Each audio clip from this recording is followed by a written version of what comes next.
A severe viral infection swept through Eugene Pauly's brain, and when he recovered, a crucial piece of his mind was gone. The infection had completely wiped his short-term memory clean. He couldn't remember what day it was, who his doctors were, or even the layout of the home he had lived in for years. Yet, despite being unable to point to his own kitchen on a floor plan, Eugene could effortlessly walk to that same kitchen and cook bacon. If he stepped out the front door, he could navigate his complex suburban neighborhood and find his way back, all without a single conscious memory of doing it. Eugene's doctors discovered that while his conscious mind was severely damaged, a primitive structure near the brainstem, the basal ganglia, was perfectly intact. This part of the brain is obsessed with saving energy. Whenever we repeat a sequence of actions, the basal ganglia takes over, converting those complex steps into a seamless automatic script. Neurologists call this process chunking. Every one of these automated scripts operates on a strict three-part architecture known as the habit loop. First, there is a cue, a trigger like a time of day or a notification that tells your brain to go into autopilot. Then comes the routine, which is the physical or mental action itself. Finally, there is a reward, the psychological satisfaction that convinces your brain this specific loop is worth remembering for the future. A loop only becomes permanent when the brain begins to anticipate the reward before it even arrives. Claude Hopkins added citric acid and mint oil to Pepsodent specifically to leave a slight tingle on the tongue. This was a psychological trap. Soon, customers associated that tingle with cleanliness itself. If the tingle was missing, their mouths felt dirty and they became anxious. The brain was now craving the sensation, locking the habit into a daily necessity. Because the brain is so efficient at building these craving-driven scripts, researchers estimate that more than 40. The program works because it isolates those original cues and replaces the routine of drinking with a new routine of deep social connection, delivering the exact same psychological reward.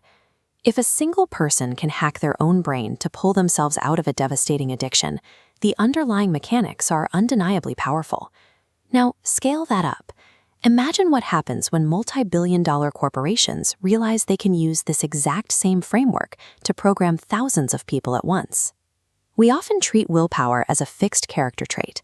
You either have it or you don't. But psychologists have found that willpower is actually a muscle. It fatigues. If you spend 8 hours navigating stressful situations, your willpower muscle suffers from ego depletion. By the end of the day, you have very little self-control left to give. Starbucks faced a massive logistical problem. They hire hundreds of thousands of young employees and place them on the front lines of high-volume, stressful environments. They knew they couldn't just tell an exhausted barista to have more willpower when an angry customer started screaming over a wrong order. Raw willpower would inevitably fail. So Starbucks built an institutional habit to bypass it completely. They engineered a pre-planned loop called the latte method. When the cue of an angry customer arrives, the employee doesn't have to think or rely on willpower. They execute a highly specific routine. Listen to the customer, acknowledge their complaint, take action to solve the problem, then thank them and explain why it occurred. By drilling this exact sequence into their staff, Starbucks removed conscious decision-making from the equation. Pre-planning the response to extreme stress allows the organization to manufacture a kind of unstoppable willpower, even when the employee's conscious mind is drained. Not all habits carry the same weight. Certain behaviors act as keystone habits. These are singular, highly strategic routines that, once changed, trigger a massive chain reaction, restructuring everything else around them. In October 1987, investors on Wall Street panicked. Paul O'Neill had just taken over as CEO of Alcoa, one of the largest aluminum manufacturers.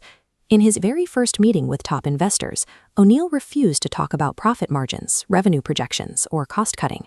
Instead, he told them his only priority was worker safety. Investors literally ran for the phones to sell their stock. But O'Neill wasn't running a charity. He understood the mechanics of institutional change. He had identified workplace safety as Alcoa's ultimate keystone habit. To enforce a perfect safety record, Alcoa's executives suddenly had to communicate with lower-level workers. To prevent injuries, they redesigned their entire machinery maintenance schedule. To report accidents faster, they had to overhaul their outdated internal communication systems. Forcing the company to fix one specific loop accidentally forced them to optimize the entire manufacturing pipeline. Within a year, Alcoa's defect rates plummeted. By the time O'Neill retired, he had increased the company's net income by 500%.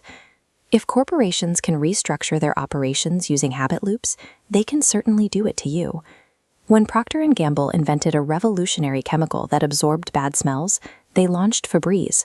It was a complete disaster. People with foul-smelling homes were noseblind.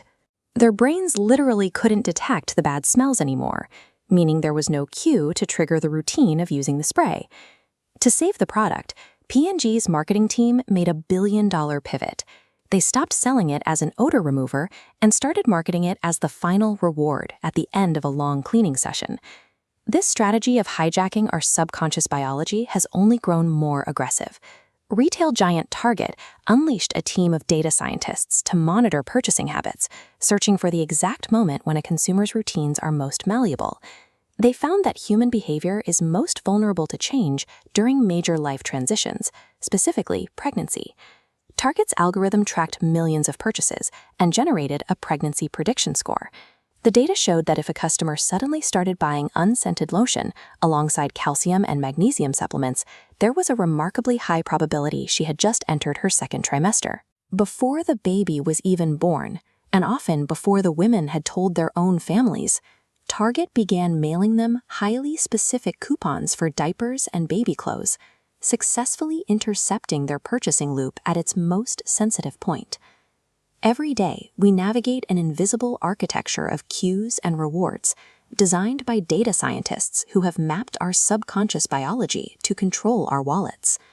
If a global retailer can map your behavior using math and biology, it suggests that our daily routines are less about personal character and more about automated circuitry. Instead of fighting a battle of willpower, treat your routines like a mechanical engineering problem. Look past the action itself to isolate the specific location or mood that acts as your cue, and identify the true psychological payoff your brain is actually hunting for. Once you know the inputs, use the golden rule. Keep the cue, keep the craving, but write a new script for the middle. Pre-plan your responses for your weakest moments, so when stress hits, your autopilot executes a routine of your choosing. The algorithm in your brain is running right now, and it will keep running until the day you die. You must consciously choose to design your own habits, because if you don't, a corporation is already waiting to design them for you.